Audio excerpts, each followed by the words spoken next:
Jika kita melihat Pak kebijakan HPP yang akhirnya ditetapkan begitu ya, HPP gabah ini di 6.500 per kilogram.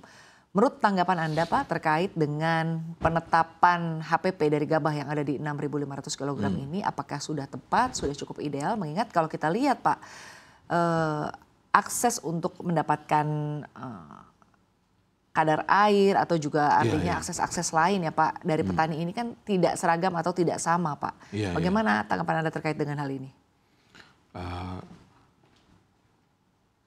Secara pribadi ya dan juga ini sudah menjadi keputusan Komisi 4 karena kemarin kami RDP dengan Bulog, dengan Badan Pangan Nasional, PT Pupuk dan stakeholder pangan lah secara keseluruhan. Salah satu kesimpulan yang disampaikan oleh Komisi 4 dalam RDP itu adalah bahwa kami secara keseluruhan itu mengapresiasi apa yang dilakukan oleh kebijakan pemerintah dengan HPP 6.500 ini. Nah, kenapa kami apresiasi?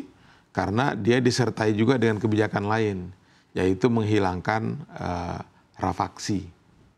Artinya bahwa pemerintah menginginkan harga 6.500 itu tanpa lagi mempertimbangkan kadar air dan lain sebagainya. Artinya serap semua gabah petani.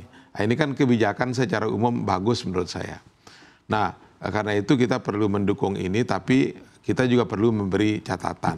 Ya, perlu catatan secara harga ini adalah satu langkah baik. Yang kedua, ini tidak boleh stagnan. Karena HPP menurut saya tidak hanya kita hitung dari angka ongkos produksi, tetapi juga harus memperhitungkan margin, keuntungan yang perlu didapatkan oleh petani. Sehingga dengan berusaha selama 3 bulan, selama panen, nunggu panen itu bahwa lelah petani kita itu kemudian terbayar dengan harga yang layak. Ya.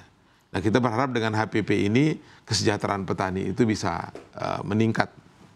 Baik Pak, tapi sejauh ini Pak Anda melihat begitu kondisi di lapangan jika berbicara mengenai kesejahteraan petani ini seperti apa? Tadi kan Anda menyampaikan bahwa kalau kita bicara mengenai kebijakan penetapan HPP gabah begitu Pak ini berada di 6.500 kilogram. Ini kan tentunya tidak bisa merata begitu Pak, artinya keuntungan yang dirasakan oleh para petani ya Pak. Sebut saja misalnya mungkin petani-petani yang berada di luar Pulau Jawa Pak. Tadi Anda menyampaikan bahwa ini juga berkait dengan bagaimana nanti penyerapan dari beras atau gabah ke depannya begitu ya Pak ya.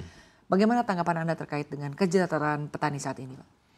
Ya kalau kita lihat angkanya ya, kan mengukur kesejahteraan petani itu kalau kita ngomong-ngomong statistik, kita perlu melihat juga nilai tukar petani kita.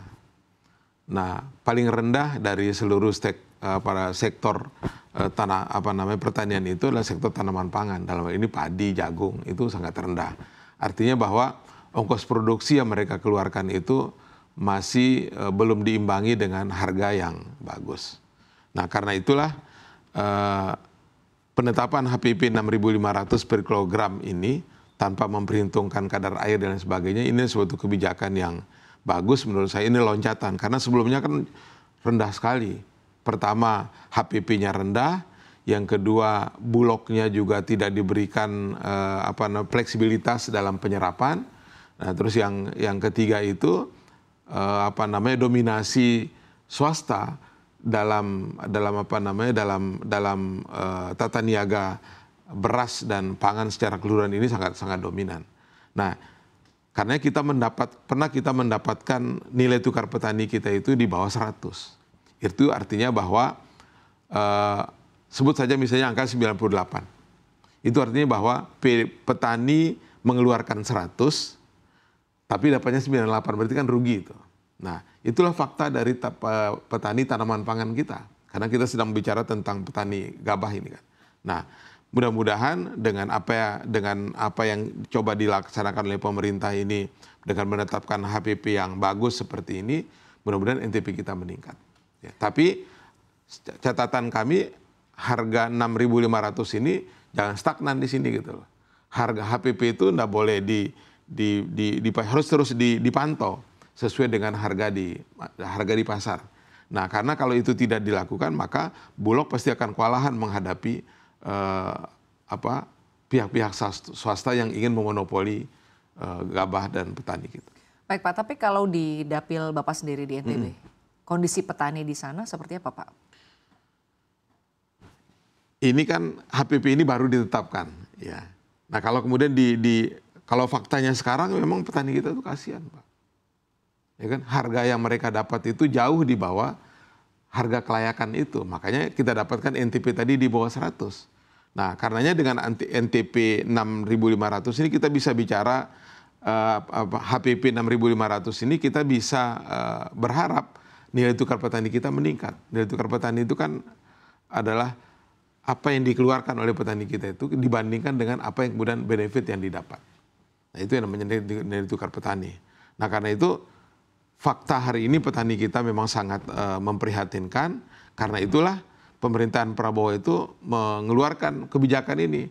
HPP 6.500 tanpa rapaksi, kemudian disusul nanti dengan kebijakan transformasi Bulog sehingga Bulog itu bisa fleksibel dalam melakukan penyerapan terhadap gabah petani. Baik, di beberapa waktu lalu Pak Perpadi ini menyampaikan ya Pak ya kepada Presiden Prabowo bahwa masih ada petani yang sampai dengan saat ini artinya gabahnya ini dibeli di bawah HPP Pak. Ya. Nah ini juga mungkin berkait dengan bagaimana kualitas gabah itu sendiri ya. Tadi ada kaitannya dengan kadar airnya. Ya. Nah bagaimana Anda melihat ini Pak Johan? Banyak hal yang bisa kita lakukan ya. Cuma sekarang ini kan agak susah kita bicara karena terjadi pemotongan yang terlalu besar menurut saya, termasuk di sektor pangan. Ya mudah-mudahan pemotongan anggaran dilakukan oleh pemerintah Prabowo dengan alasan efektivitas dan efisiensi, kemudian nanti dialihkan lagi kepada anggaran pangan kita. Ya. Nah, banyak yang kita lakukan misalnya kita subsidi silang, ya kan? Misalnya Bulog menyerap gabah petani dengan harga yang bagus, dengan memberikan harga yang rendah untuk distribusinya, tetapi juga memberikan harga yang cukup kepada perusahaan atau lembaga negara yang selain petani misalnya seperti itu. Perlu juga kita menyiapkan sistem resi gudang, atau juga kita mempersiapkan dryer, ya. Nah, ini kan butuh anggaran besar semuanya. Karena kemarin dalam rapat Komisi 4 itu kita bukan hanya meminta Bulog dan Bappenas, kita juga meminta ID Food sebagai BUMN pangan kita agar bersama-sama Bulog dia membantu Bulog dan Bappenas ini untuk menyerap gabah petani itu.